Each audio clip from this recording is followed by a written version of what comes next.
সঞ্চার হয়। কতদিন পরে রেজাল্ট পাবেন? 3 মাস পর। গঙ্গাতে ডুবিলে হয় পশ্চাতে পাবন, কিন্তু বৈষ্ণবকে দর্শন করলেই আপনার দেহটা পবিত্র হবে। এটাই বৈষ্ণবের গুণ। জনক রাজা এসে যেই দাঁড়ে দাঁড়িয়েছে, গায়ের লোমগুলো সব খাড়া হয়ে গেছে। খুব জ্যোতির্ময় পুরুষ, বাপরে বাপ। বেশ বেশ বেশ। বাবা তোমার নাম কি? আমায় আপনি চিনবেন না, মায়ের পেটে থাকতে বাবা রাগ করে নাম দিয়েছিল। কে তোমার বাবা? আজ থেকে 12 বছর আগে যাকে আপনার এখানে নদীতে ডুবিয়ে মেরে ফেলা হয়েছিল। তুমি কহরমুনির ছেলে? তা কি মনে করে এসেছো বাবা? বলছি মহারাজ, আপনার এখানে বরুণ দেবের পুত্র বন্দী আছে? আছে। ওকে একটু ডাকুন তো, কত বড় বাপের বেটা আমি দেখব। ও কত ভাগবত শিখেছে আমি দেখব। জনক রাজা বলে, তুমি তো দাঁড়াতেই পারছ নি, আর তুমি দেখবে কি? তুমি তো দাঁড়াবারই ক্ষমতা নেই তোমার, আর তুমি কি দেখবে বলো তো? শুনুন মহারাজ, আপনাকে বলি, ও তো ভাগবত মুখস্থ করে ভাগবত শিখেছে, আর আমি মায়ের পেটে বসে ভাগবত শিখে তারপর বাইরে বেরিয়েছি।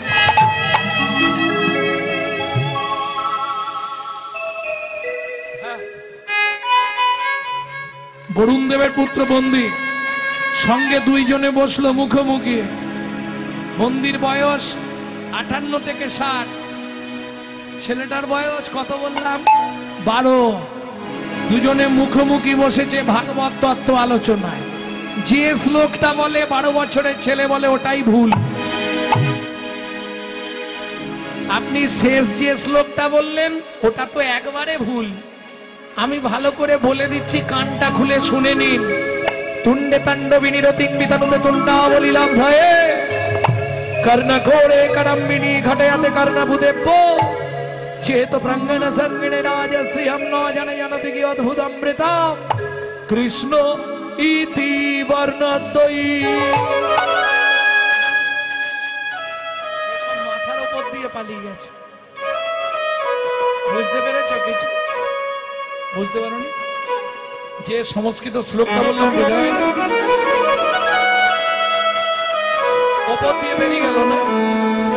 বলে দিলে বুঝতে পারবে। তুণ্ডে তাণ্ডব, তুণ্ডে তাণ্ডব। তুণ্ড মানে জীব, তাণ্ডব মানে নাচানাচি করছে। গুরুদেবের জিহ্বায় নাচানাচি করতে করতে যখন শিষ্যর কর্ণজনিতে এসে পড়ে, তুণ্ডে তাণ্ডবিনী রতিং বিতানুতে তুণ্ডাবলীলাভ্যে কর্ণ কোড়ে করম্বিনী ঘটয়াতে কর্ণভূদেব্য চেত প্রাঙ্গণ সঙ্গিনী রাজশ্রিয়ম, তখন তুমি সর্বহারা সব ভুলে যাবে। কেন?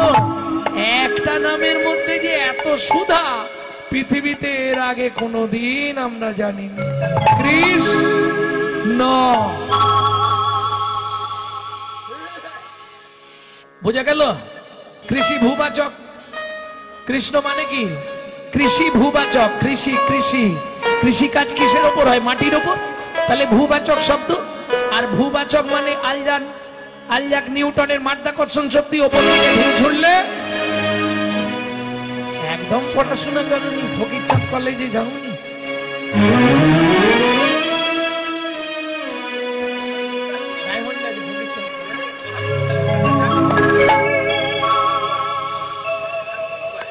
ও এখানে ঠাকুরপুকুর কলেজ না, আর ফকিরচাঁদ তোমাদের ওখানে ডায়মন্ডে আছে ফকিরচাঁদ। ভক্তমন্ডলী, ভক্তিমতী মায়েরা, এটা না জানলে তো হবে না। আইজাক নিউটনের মাধ্যাকর্ষণ শক্তি বলে দেবে। ওপর থেকে ঢিল ছুড়লে কি হয়? কেন? আকর্ষণ করে। তাহলে কৃষ আকর্ষণার্থক শব্দ, স্ন নিবৃত্তিবাচক, অর্থাৎ আনন্দদায়ক। বিশ্ব চরাচরকে যিনি আকর্ষণ করে আনন্দ দান করেন তিনি হলেন কৃষ্ণ।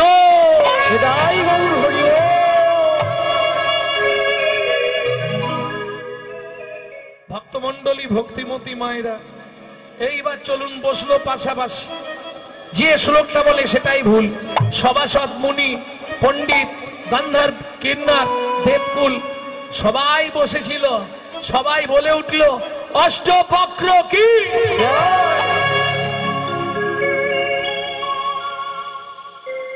আরে আমার জয় দিচ্ছ কেন? আমার জয় দিয়ে লাভ নেই, তুমি জলে ডুবে মরো। আমার বাবাকে ফিরিয়ে দাও, আমি পৃথিবীতে প্রকাশ করব ভাগবত কারো মৃত্যু দেয় না। 58 বছরের লোকটা 12 বছরের ছেলেকে প্রণাম করতে গেছে। কি করো কি করো? আরে দাঁড়াও প্রণাম করব। আর যেই প্রণাম করেছে একবারে সারা শরীরটা কারেন্ট হয়ে গেছে।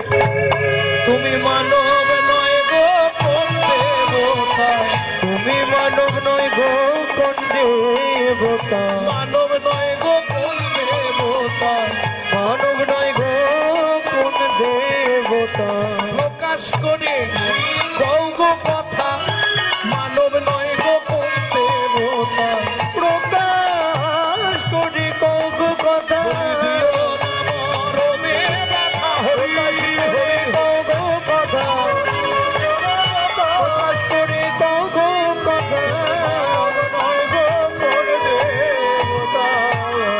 শোনো ভাই, তোমার বাবাকে আমি মারিনি।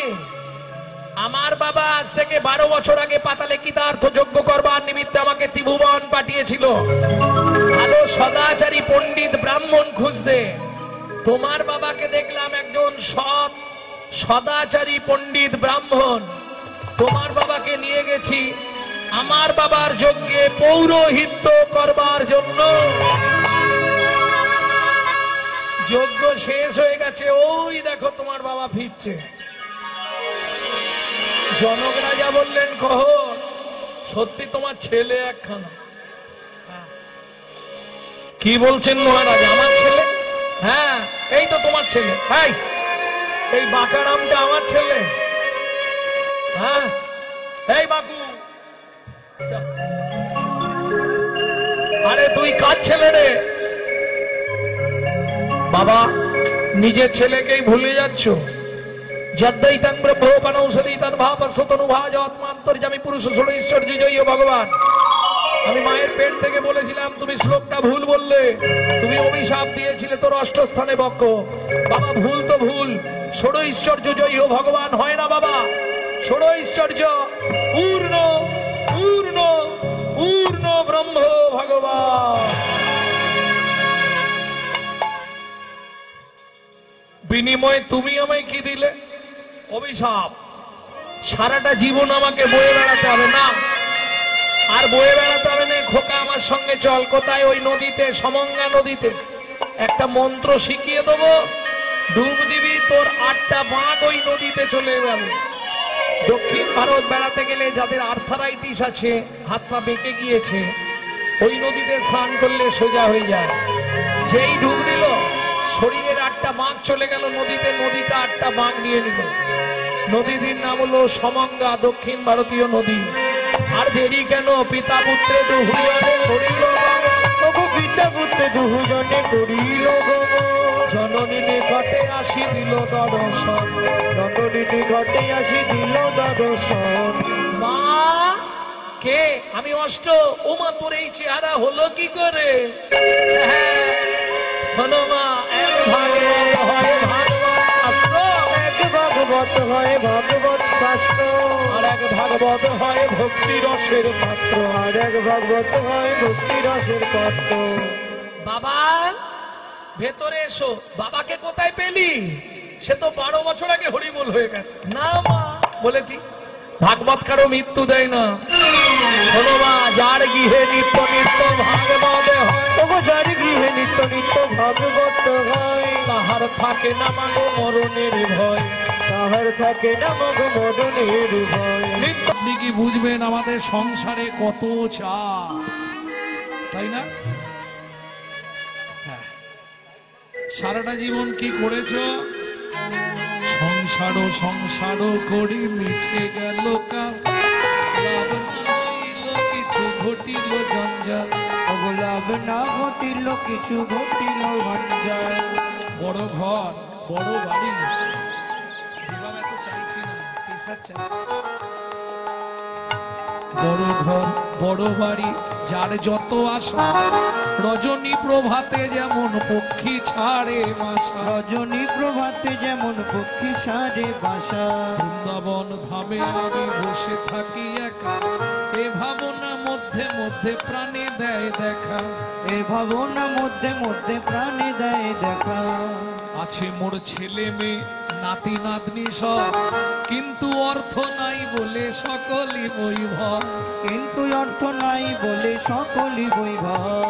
অর্থহীন দেখে মোরে ছেড়েছে সবাই, আত্মীয় কুটুম্ব আর সহোদর ভাই। ওগো আত্মীয় কুটুম্ব আর সহোদর ভাই। মনিটা তিনটে, সাউন্ড কিন্তু আসলে নেই। তুমি এখানটা এসে দাও।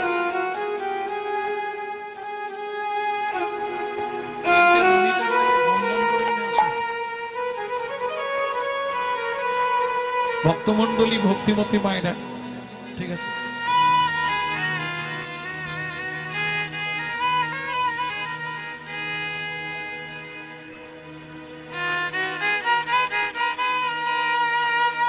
ভক্তমন্ডলী ভক্তিমতী মায়েরা,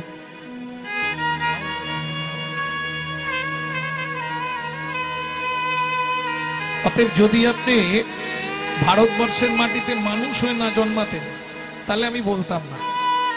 সবার আগে আপনাকে ভাবতে হবে যে ভারতে দেবতারা সাধনা করছে মানুষ হবার জন্য, সেই ভারতে আপনি মানুষ হলেন, এটা কিসের ফল? অনেক জন্মের পুণ্যের ফল না? তাহলে ভালো কর্মের ফল না? তাহলে আপনি ভারতবর্ষের মাটিতে মানুষ হলেন কি করে? বহু জন্মানাং সুকৃতি প্রারব্ধম, বহু জন্মের সুকৃতি ছিল বলে আপনি ভারতবর্ষের মাটিতে মানুষ হতে পেরেছেন। অনেক সুকৃতি ফলে মানুষও উত্তম কুলে পুণ্যক্ষেত্র ভারত ভূমি জন্ম।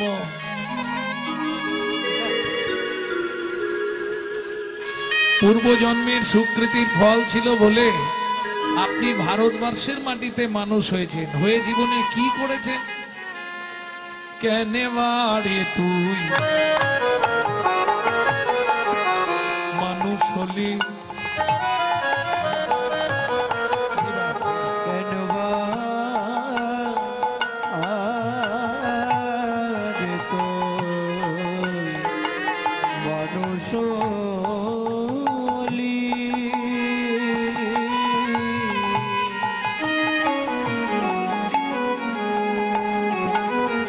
ধনি ধনি পদম পারি মপা রে মপা রে মপা নি দপা। কেন বারে তো মানুষ হলি।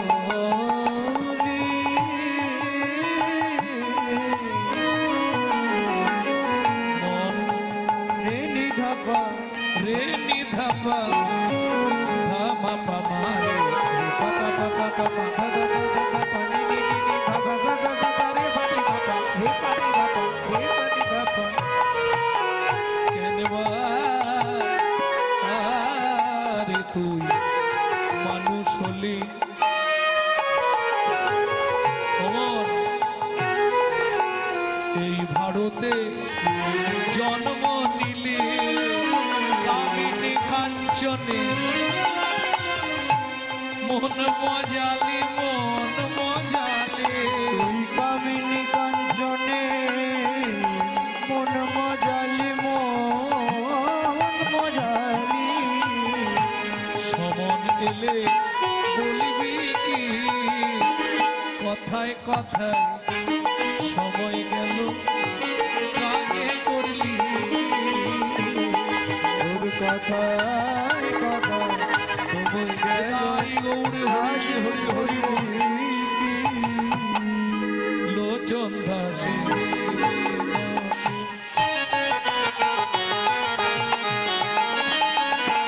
সমন তার চরণে রাগড়ে মতি, লোচন দাসের মিনতি।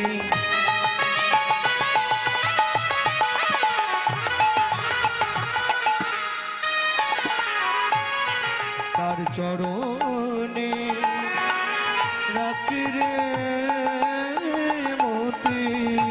কি হবে তো যাবার গতি,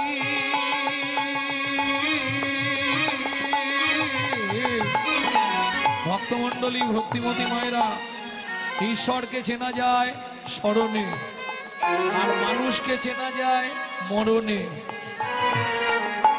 কি হবে তো যাবার গতি,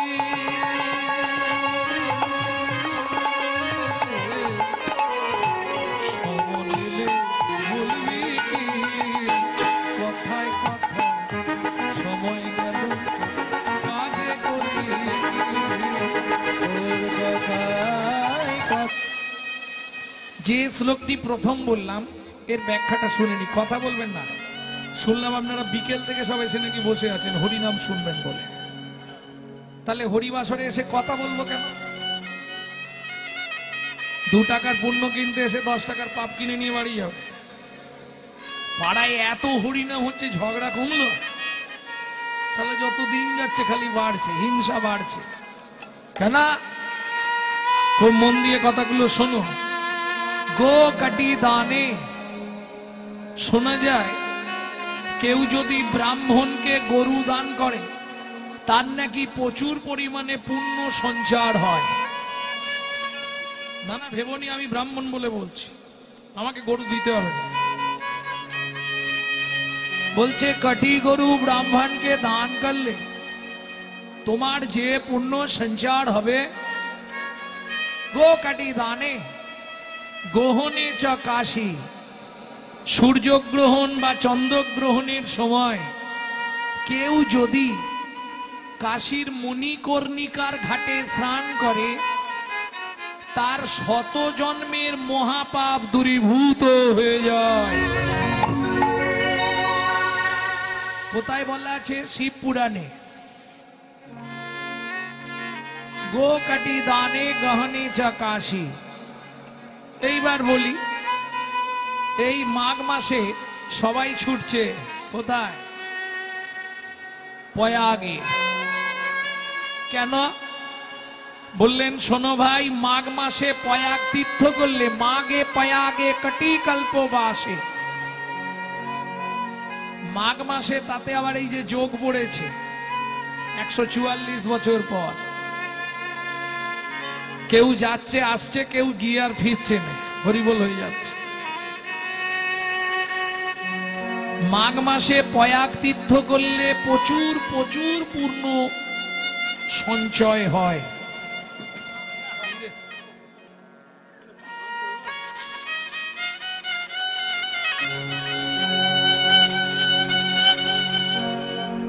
শাস্ত্র বলছে কোটি কল্পকাল কেউ যদি মাঘ মাসে প্রয়াগ তীর্থ করে যে পুণ্য সঞ্চার হবে। মাঘে প্রয়াগে কটি কল্পবাসী, সুমেরু সমতুল হিরণ্য দানে, পর্বতের সমান সোনা দান করলে তোমার যে পুণ্য সঞ্চার হবে, এতগুলো পুণ্যকে যদি এক জায়গায় করা হয় তাতেও আমার গোবিন্দ নামের সঙ্গে তুলনা হবে না। গো কাটি দানে গহনে চা কাশী। ছেলেটা যখন শ্লোকটা শুনল মনে মনে ভাবলো তাহলে কাশীর মণিকর্ণিকার ঘাটে গ্রহণের দিনে আমাকে স্নান করতে হবে।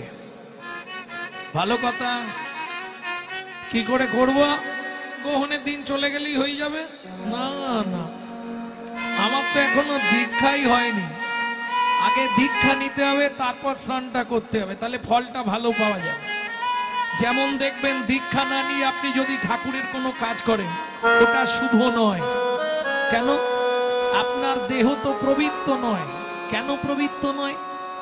দেখবেন যদি আপনার দেহ পবিত্র হতো তাহলে ব্রাহ্মণরা কাজ করাতে বসলেই আগে বলে, হাত জোড়ো করে বলো অপবিত্র পবিত্র বা, বলে না? তাহলে মানব জীবনটা কি অপবিত্র? অনেক সুকৃতির ফলে মানুষ্য জনম, সেটা অপবিত্র হয় কি করে? ভালো করে শুনে নিন, মানব দেহ শস্য ক্ষেত্র সর্বদা পবিত্র, কিন্তু যে যাহার কর্মদোষে অপবিত্র হয়। চেতন হয়ে করো চাষ, ফসল ফলবে 12 মাস। চেতন হয়ে করো চাষ, ফসল ফলবে 12 মাস। এ দেহ তো অপবিত্র নয়, ওগো এ দেহ তো অপবিত্র নয়। দেহের এখন পরিমাণ কম হয়ে গেছে, মাপ সুরজ 14 পুয়ার ভিতর বৃদ্ধি আছে। ওগো মাত সহ 14 পোহার ভিতর বৃদ্ধি আছে। 6টি রিপু 6টি হেলে মজা করে খাচ্ছে, গুরুদেবের দেওয়া বস্তু যেখানে যা পাচ্ছে। ওগো গুরুদেবের দেয়া বস্তু যেখানে যা পাচ্ছে। 6টি যদি হেলে হলো, 3টে ন্যাঙুল চাই। চাই ন্যাঙুলের জোগাড় আছে, চিন্তা কিছু নাই। ওগো নেগলের জোগাড় আছে, চিন্তা কিছু না। সাধু শাস্ত্র গুরু বাক্য 3টে ন্যাঙুল লবে, লবে 6টা হেলের কাঁধে দিয়ে সর্বদা ঘুরাবে। ওগো 6টা হেলের কাঁধে দিয়ে সর্বদা ঘুরাবে। অন্যদিকে যায় যদি মারবে ধর্মের ছড়ি। এই বলবো এই কটাকে তুলে দিতে পাঁচ মূর্তিকে। একান্তকে করবে তার এক কুড় বান্ধা দড়ি, ওগো একান্তকে করবে তার এক গুরু বান্ধা দড়ি। দইবে যদি এক খণ্ড ছিন্দাই অনুরাগে, রাগে 6টা হেলে ছুটে গিয়ে ফসল খাবে আগে। ওগো 6টা হেলে ছুটে গিয়ে ফসল খাবে আগে। 6টা হেলের মুখে তখন ভক্তি জ্বালতি দেবে, 6টা হেলে মুখে তখন ভক্তি জ্বালতি দেবে। আর জ্বালতি দিয়ে দেহ জমি আবাদ করিবে। দেহ জমি আবাদ করিবে। দেহ জমি আবাদ করিবে। ওগো জ্বালতি দিয়ে দেহ জমি আবাদ করিবে। তাহলে বুঝে নেওয়া গেল কার কাছে দীক্ষা নেব, যে জীবনে প্রতিশ্রুতিবদ্ধ কোনোদিন কাউকে দীক্ষা দেয়নি, রামানন্দ স্বামী। ও মায়েরা, ছেলেটা গিয়ে খবর নিয়ে এসছে রামানন্দ স্বামী প্রত্যেক দিন ভোরবেলা মণিকর্ণিকার ঘাটে স্নান করতে আসে। তা উনি তো সরাসরি গিয়ে বললে তো দেবে না, তবু একবার দেখি বলে। ও বাবাজি, কে? আমি এক অধম, আমি আপনার কাছে শিষ্যত্ব পেতে চাই, আমি দীক্ষা নিতে চাই। রামানন্দ স্বামী বললেন, আমার প্রতিজ্ঞা, আমি জীবনে কোনো শিষ্য করব না। ছোট্ট ছেলেটা ওই মণিকর্ণিকার ঘাটে দাঁড়িয়ে মণিকর্ণিকার জল হাতে নিয়ে বলে উঠল, তাহলে শুনুন, আমিও প্রতিজ্ঞা করলাম মাত্র 7 দিনের মধ্যে আপনার কাছ থেকেই আমি দীক্ষা নেব।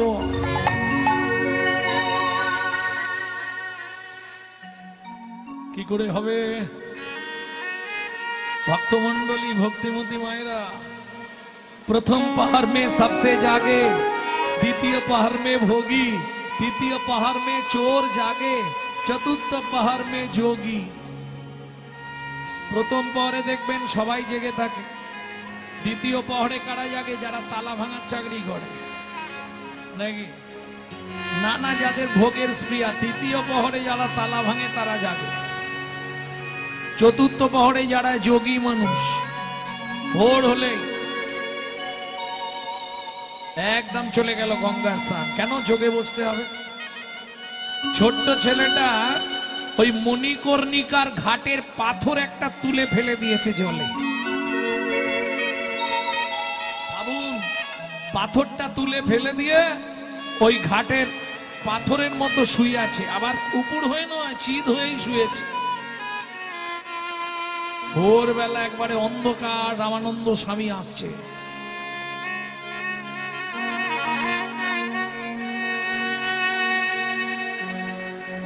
भजमन रामचरण सुखदाय, भजमन रामचरण सुखदाय, रामचरण सुखदाय, रामचरण सुख गाए जमन